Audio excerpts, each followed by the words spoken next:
All right. We are going the wrong way on the sidewalk here. Yeah, Actually, we can ride the sidewalk. We're outside of the downtown zone, so that's fine. Is that right? See?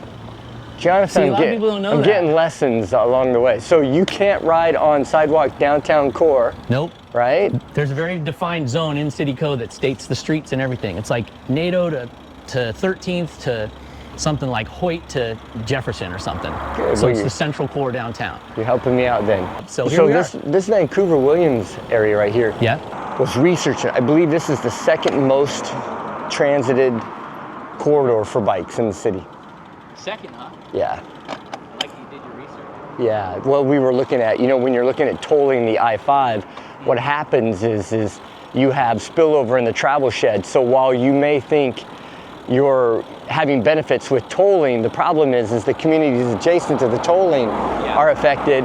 And then all of a sudden you have a bike and pedestrian road like this being overwhelmed, taking away the benefits of the bike. So I was really concerned about that when we were talking about tolling, because you want to protect your bike infrastructure. Yeah, for sure.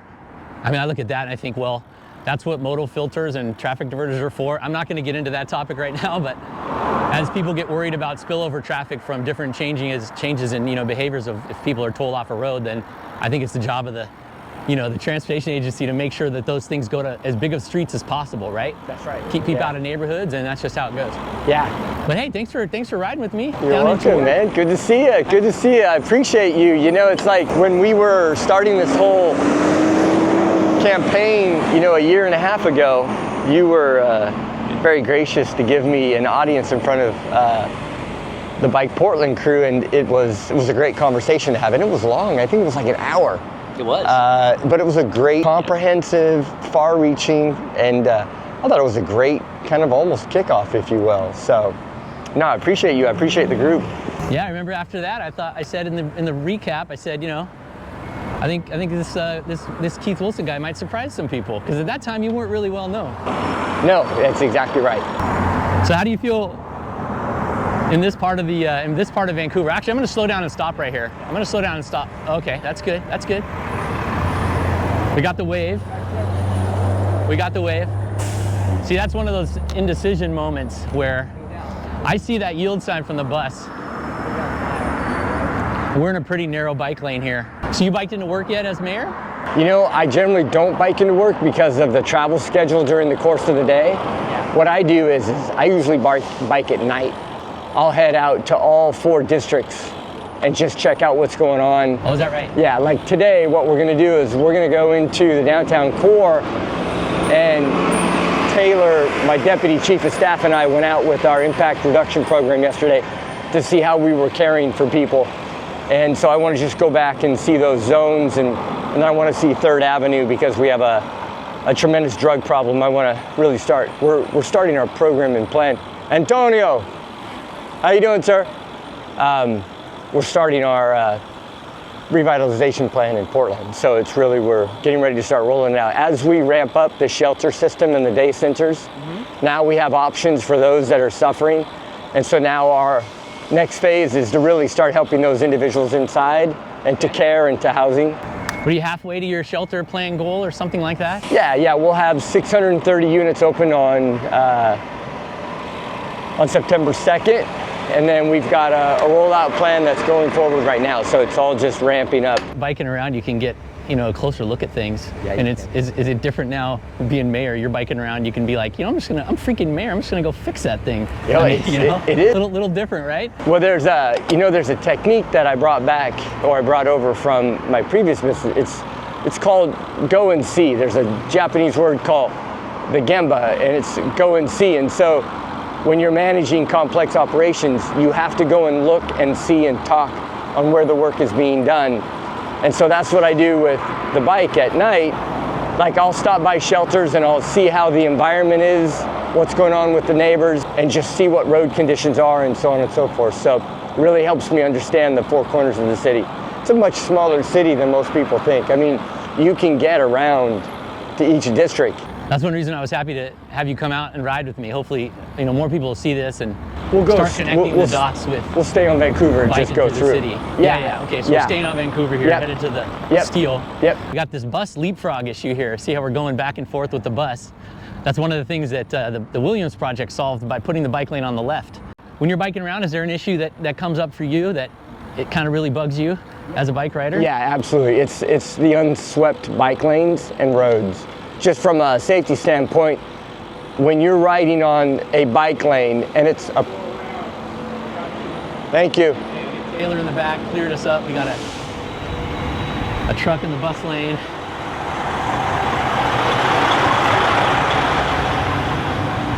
Yeah, when you're in a bike lane and you're in the fall winter on an unswept road with a lot of trees, it acts as ice. It's very unsafe. Yeah. So one of the things that I did was added back street sweeping to all four corners of the city, including residential, for a host of reasons. You can't be a high standards organization if you don't do the basic cleaning well and first.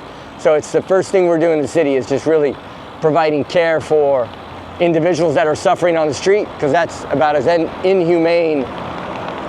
And you lose trust with people if people are living on the street. You know, you lose trust with the unhoused person, you lose trust with the community, and then if the streets are unkempt, unclean, unmanaged, and unmaintained, you lose trust from the community as well. As you know, the thought is we're not capable of guiding ourselves well.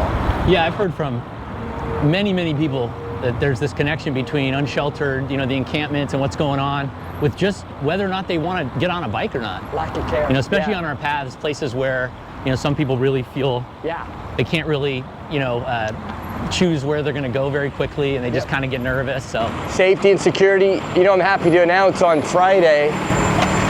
All right, wait, infrastructure stuff here. We're at this tricky double turn lane at Vancouver and Broadway. Yeah. So we're going to go straight and go through the transit center, right? Okay. We are. Yep. Yeah. Some people will skirt this to go right, and they won't realize that those signals are separate. I don't love this signal because you can make this one, but we're probably not going to make the next one. I know. We got to get Peter Kuntz and the Peabot team out here. Yep. But I'm sure they already know this is a very well-traveled spot. Yeah, it is. It's a good problem to have. Now we just need to continue to invest in it. We're in the bus-only lane here.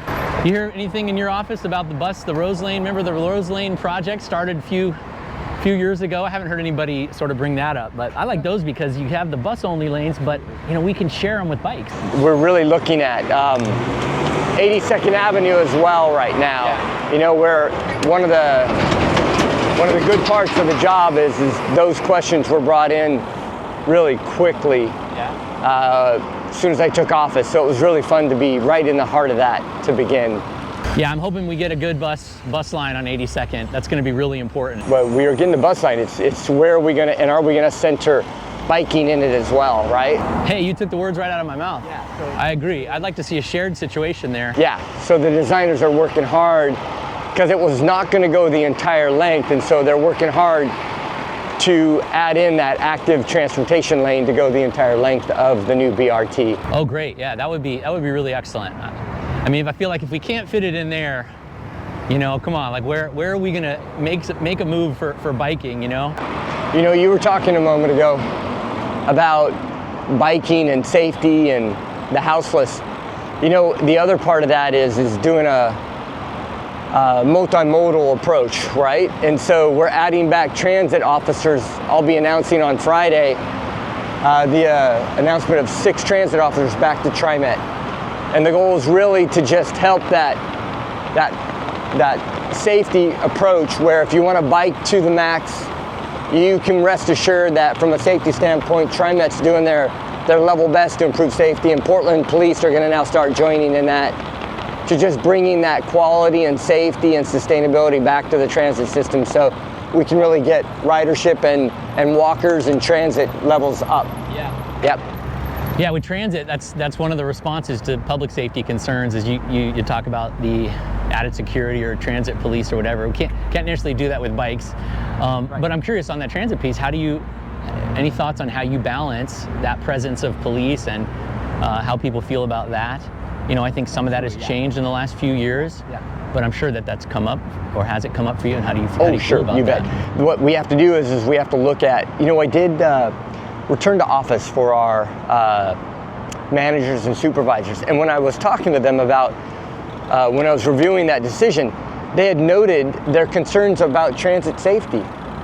And so taking that to heart and then looking at the transit officers we used to have, but because we had to cut police to the bone officer-wise, we're still 100 officers down from our authorized level. It's a partnership with TriMet to just really be able to help them out. And when you look at the call volume, 60% of the calls that are to service on transit are responded by police. So what you're doing is you're able to not respond, but you're able to deter. Instead of waiting for a crime to occur, our focus is to deter that. As a Portlander, I mean, I know your schedule's changed a lot being mayor, but you take transit very often. What's been your experience with transit over the years? I know you grew up in North Portland, right? So when I was young, I mean, that was all I took, right? Mm-hmm. Now with the job and everything, I don't take transit nearly much. I did, you know, I took airport to the Hollywood two Sundays ago. Yeah. But for the most part, not using a lot of transit just with the job. Yeah. It's not that conducive to transit. Biking would probably be a lot easier than transit at this point. Yeah, I do that. I do bikings probably once every 3 days or so. And then speaking of biking, you know, I know you grew up in North Portland. I heard a couple days ago that you did some biking. You used to go to the UP campus, or what were your haunts on your bike when you were younger, riding around North Portland? Yeah. I live by the Columbia Villa, or New Columbia today is what it's called, and spent a lot of my time at the campus. Yeah, it was a lot of fun. Just by myself or with the kids, just hanging out with the co-eds and just going through the campus, you know.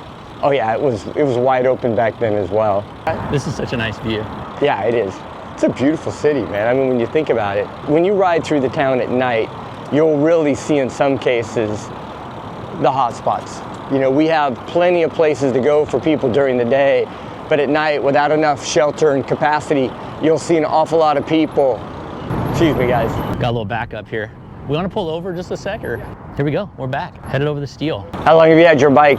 Oh, several years now. Yeah, I've been almost like exclusively e-bike almost, especially with the knee surgeries this summer. It's been a real godsend, you know? They are everywhere, and they are working out well. I haven't broken down yet, but you really should think about it. I mean, it's really transformational how it shrinks the city.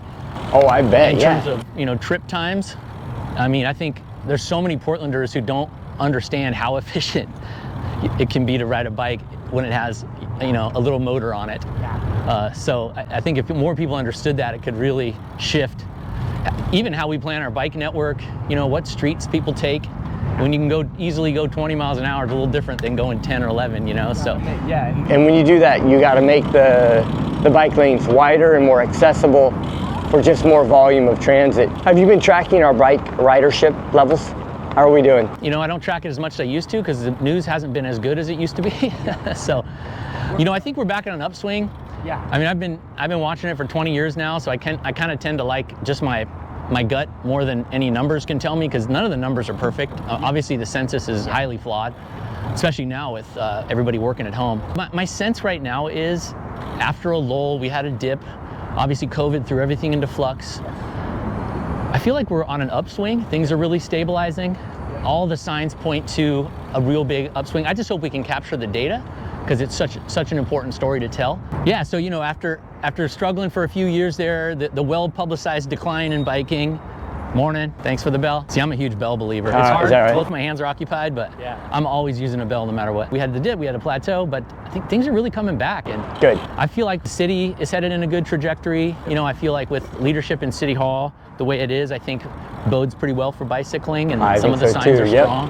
Well, look at the infrastructure projects that we're doing as well, really designed to just make it an integral part in Portland. Yeah, I wonder if you've ever thought about that in terms of, you know, like what I just described as the timing. You know, we're really poised for a big renaissance. We are. And someone's going to be able to tell that story of, hey, you know, Portland lost some of its shine. You know, we were best bicycling city no matter what. Wasn't even a conversation, right? Yes, you know, for years.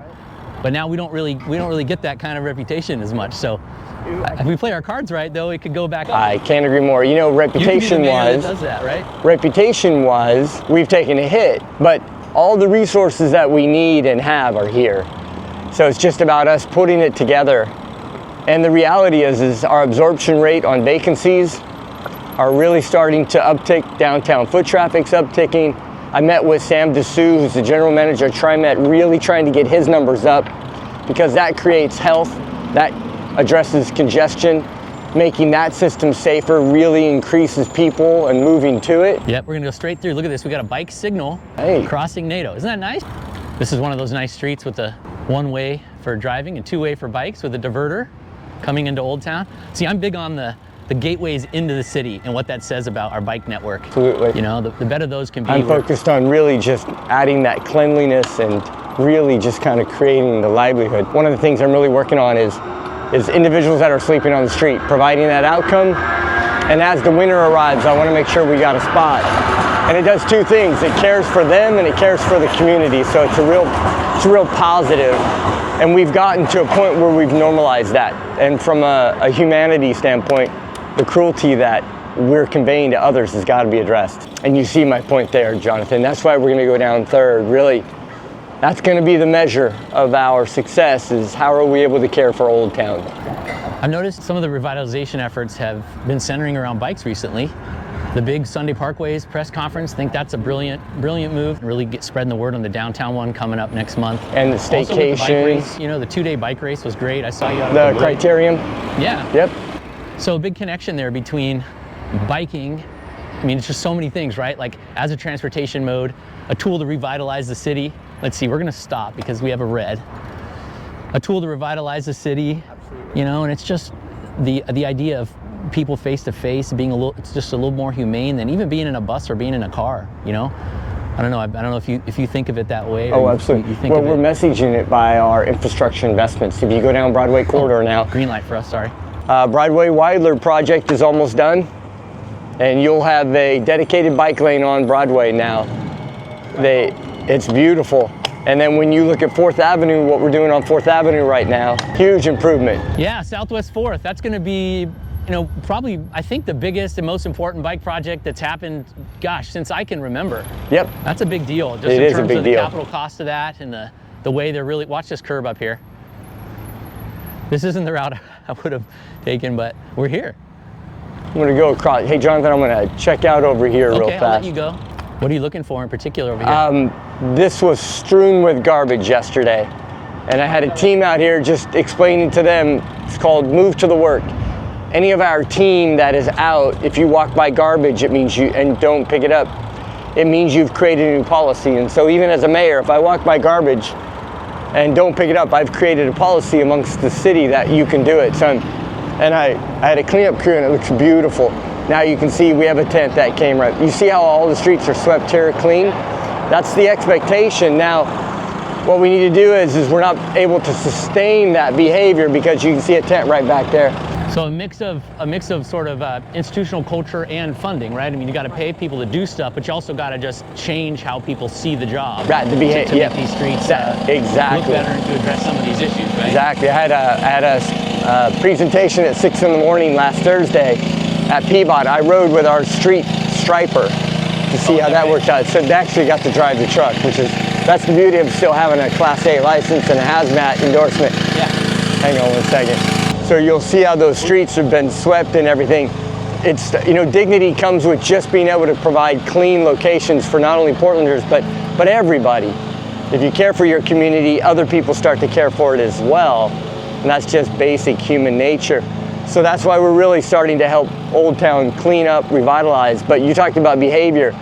So we are now beginning our RV mitigation program. We are tripling our RV program, where we'll really start helping those people back into housing and into shelter.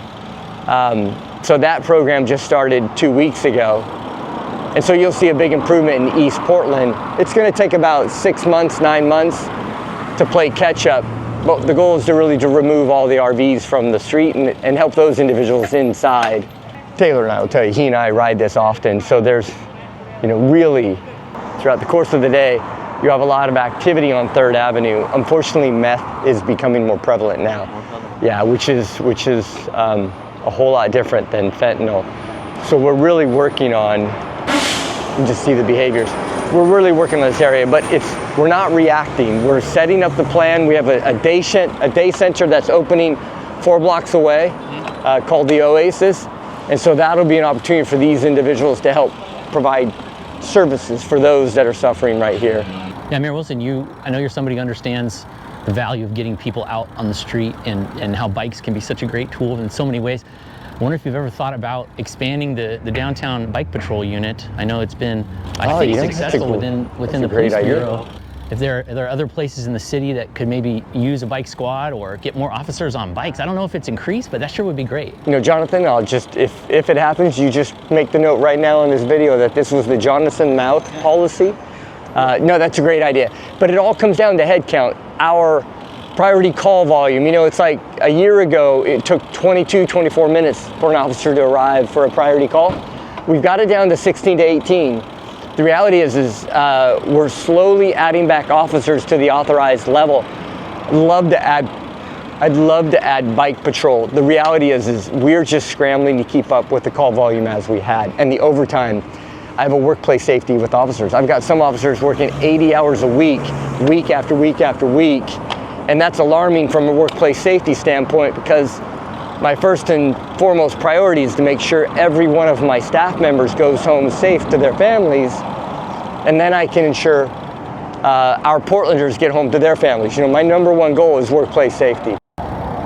So you're saying, I mean, in terms of additional bike squad, it's a matter of how does that impact other structural things in the police bureau in terms of response times? Because if you're stretching existing personnel differently, yeah. In 2019, our response time was 6 to 8 minutes. In 2024, it was 22 to 24. So it was 3 times what was expected. So we need to get that response time down to just bring back basic safety to our community. Just basic safety. That's why, you know, addressing the crisis on the street is so important, because our officers and firefighters spend, in some cases, they'll tell you 30% of their calls are addressing the unsheltered. So it's all tied together. We have a good plan coming, Jonathan. It's a very clear plan that's being moved forward, and I'm happy to say everything is right on target, on task, on budget. So we're getting there. It's good to hear when plans come together. I wanted to ask in terms of, so I know you got your first year really committed to ending unsheltered homelessness. Is there going to be the next plan? I mean, we have plans to get to 30% bike mode share. We have plans to do better with transportation and to have fewer people get hurt and killed on our roads. And boy, it sure would be amazing to see the level of detail, urgency, strategy that you're putting in with the unsheltered homelessness plan into one of those other big problems, you know, like how thousands and thousands of Portlanders are afraid to bike and afraid to take transit and afraid to, get out of their cars. So I agree. I don't know if we can maybe there's some lessons from the... Well, no, it's all tied in, Jonathan. You know I'm a big bike advocate. Always have been, always will be. The reality is you've got to address the root cause. And right now you can't have 7,000 people living on your street, creating an unsafe environment for them and others. And I need the streets to be safer. That'll bring the people back, right? Bring people back to transit, it adds trust. You understand you got to do and focus on the most intransigent, difficult, humanitarian issue first. You got to do the hard work first. But I hope you can see the hope in the city already. I mean, when I walk around, people are seeing green shoots all over. Now my job is to, make sure I compound those, make sure that they're locked in and move forward, right? Maintain and move forward, maintain and move forward. Momentum is a thing. It really is. It's been a great summer. Yeah, we cannot spend enough money. I mean, we can spend enough money on this, but downtown events, getting people down here, I think it's so important. Rose Festival downtown was a huge or other town hit. centers too. Yeah, just seeing Pioneer Square lit up like it's been with concerts, it's just so important. It is. I feel like as downtown goes, as go some of the other town centers, but we don't want to neglect, other places. Place like Gateway, I've been reading in the news. Yeah, we got a lot of work to do there. It breaks my heart, but we're working on it. Maybe we can do like a big parking lot event at the Fred Meyer and, I don't know, some kind of free concert in the parking lot. Councilor Avalos is really working hard on an ice skating rink this winter, and, so I applaud her for that. That would be a great thing to do, to really bring some community spirit back to that area. But it also comes down to just addressing community safety in the Gateway area. You right? Yeah, I hear you. you can't have big retailers, big employers like Fred Meyer's moving out. Yeah, this is one of the connections that would be good to extend, Third, because we're going to have a bike lane up here once we get just south of, I think, Madison. But it's a gap right now. We had it to Burnside or so, or positive incremental change. Do you know how much grief I got on 4th Avenue maintaining that as soon as I got into office? Yeah. Oh yeah. Is that right? People were waiting. They're like, "Oh, new mayor, let me go bend his ear, see if I can get this to stop." I know. 3 things. I had Broadway corridor, that bike lane, the 4th Avenue bike lane. Oh yeah. Oh yeah, and then 82nd Avenue. So the advocates to try and be car centric, it's really strong. I mean, there still is a huge, I get it, but the reality is the more I look at numbers and the more you create active transportation corridors, businesses actually do better. It's a math thing too. You can fit more people on a street, the footprint of a bicycle. Change is hard, man. It's hard, but the city I know will respond well with ridership numbers that will increase. So I'm looking forward to the next couple of years. We track those things. I just wish it were more granular data that I could look at sooner to see what you and me both. What input and output we are doing with that. Let's go through the park here.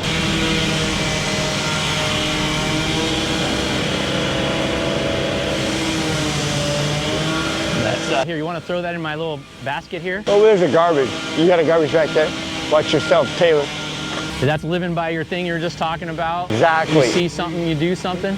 In the Portland we're going to be in, Jonathan, we don't walk by garbage and we don't walk by people suffering on the street. So it's called person down. I have a new policy being written for our public safety department that if an officer is driving on a priority call, but he sees somebody on the ground, to after the priority call to go back and help. Same with fire, same with everybody. So I'm just kind of having people relearn, but I also have to have a shelter day and night ready for that officer to refer somebody to.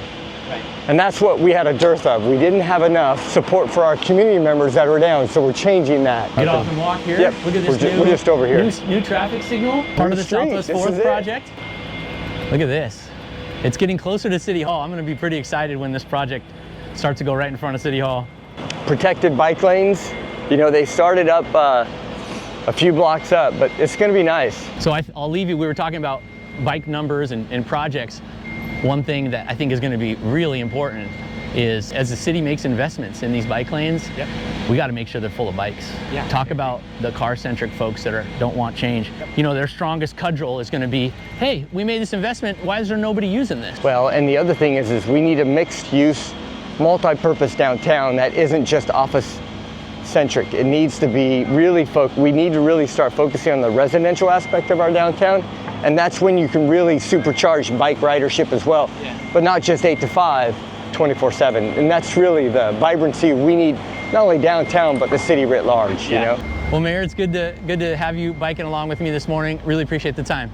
Jonathan, thank you for this courtesy. You're doing a great job. Appreciate you.